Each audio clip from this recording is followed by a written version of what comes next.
Hi, I'm Marty Nemko. Lyricists are forced to compress ideas into tight spaces.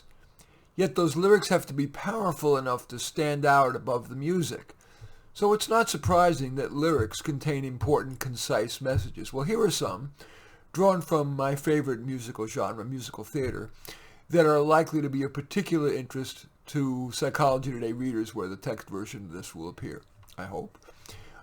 Anyway, for each one I do offer amplification or a yes but. The first regards to the question of living fast and loud, and here is the lyric. So you fill your life with sound, and if you dance like hell, you hope you never touch the ground. What happens when the music stops?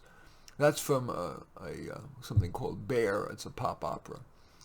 Well, my thought is that there is a continuum of how people choose, consciously or unconsciously, to live life.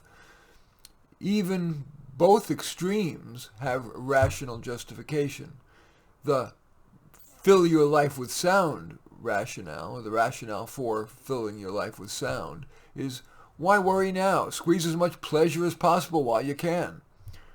The opposite, which is the live quietly rationale, is that if you're spinning as fast as you can, you appreciate less and at least accomplish substantive things, or less likely to accomplish substantive things. Maybe the best we can do is to consciously decide where we want to be on that continuum. Where do you want to be? And in light of that, is there something you want to do differently? Now let's turn to what I call the orthodoxy. Here are a couple of lyrics from two different plays that I think are very relevant here. One is, you cannot just believe part way, you have to believe it all.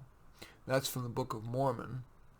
Of course, a parody on the extreme religiosity that is common among some Mormons and some people of all faiths. The other quote is secular. Bittersweet and strange, finding you can change, learning you were wrong. That's from Beauty and the Beast. Here's my amplification. If you know a person's view on one issue, you can with fair accuracy predict their view on many issues, very disparate issues. For example, if someone supports legalized recreation marijuana, it's likely that they favor more environmental regulation, LGBT rights, and gun control. To facilitate freer thinking, it helps to tiptoe outside of our ideological bubble. That is, the people we normally interact with, the media we normally consume.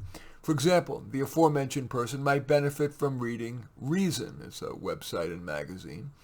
The person with the opposite positions might benefit from reading, for example, the New York Times. Now I want to turn to the issue of counting on other people. Here are two lyrics, brief lyrics from two lines from two absolutely preeminent plays. The first is from Dear Evan Hansen. Even when the dark comes crashing through, when you need a friend to carry you, and when you're broken on the ground, you will be found. The other lyric is from Hamilton. I swear that I'll be around for you. That promise is especially craved if we tend to be vulnerable, subject to setbacks, and we do well if we get other support. Alas, that promise is so often broken that it may be wiser to find strength in what author Sam Levinson's father told him when he was 5 years old. If you ever need a helping hand, you'll find one at the end of your arm. And finally, I want to turn to the issue of time as treasure. Here are two lyrics from that relate to that. Sunrise, sunset, sunrise, sunset.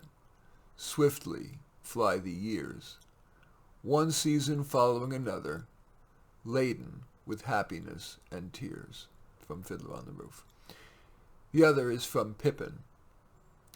You will woefully wonder why, my dear, through your cataracts and catarrh, you could squander away or sequester a drop of a precious year. Everyone knows that time is treasure, yet that's hard to remember when we're ever distracted by the shallow and shiny, so we squander time. Such lyrics and advice may help, and the version I would add is not a lyric, but a one-liner perhaps, or a two-liner. Every old person laments, "It seems like only yesterday." Well, you won't be different. Make the most of each moment. In any event, I do thank you for watching. I'm Marty Nemko. I welcome your thumbs up and accept your thumbs down. I always look forward to your comments and especially like it if you hit the share button below. Share on your social media so that my efforts can have broader impact. And I am flattered if you choose to subscribe to my channel. In any event, I do thank you for watching. I am Marty Nemko.